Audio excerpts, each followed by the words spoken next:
Dobar dan, poštovani gledalci. Moje ime je Milan Vilić, a vi ste na kanalu Vilićevih zapisa. Oj, Hrvatska mati, Srbe ćemo klati. Orilo se na Vaskrs ulicama Borova sela u istočnoj Slavoniji, za ove mlađe i neupućenije gledalce. Inače, u tom Borovu su se vodile veoma žestoke borbe. To je bio i jedan od prvih uspeha Srba da se odbrane od ustaša, od hrvatskog pokolja.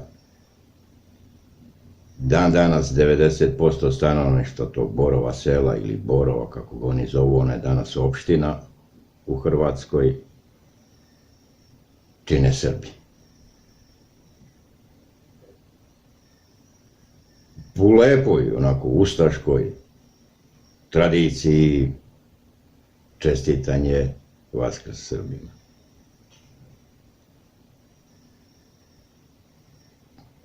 Ti događaji se ređaju, nižu svake godine.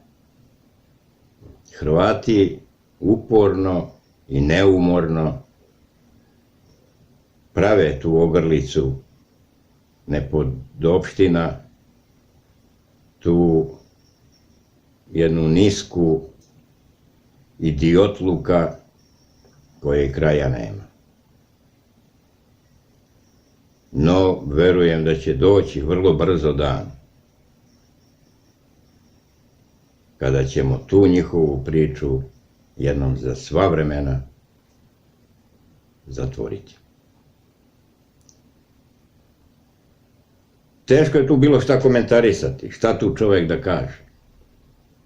Naši su narodnici u Hrvatskoj su sa ovim predsjednikom Srbije i sa ovom ovakvom Srbijom prepušteni na milost i nemilost ustašiji.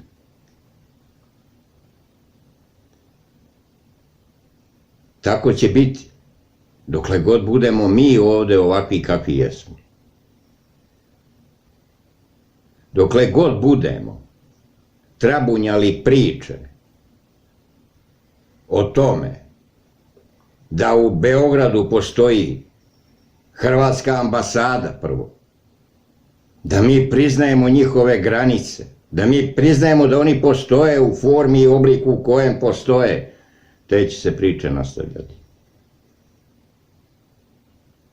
Moj stav možda je usamljen, ali je nešto što je moje duboko ubeđenje. Nema mira, nema suživota, nema ničega sa fašizmom.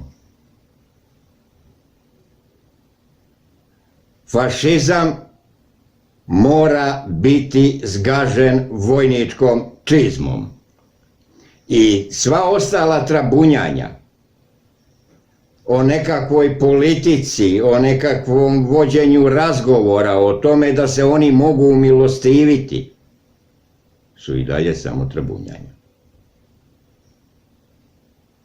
Jedan jezik oni razumeju, jezik sile.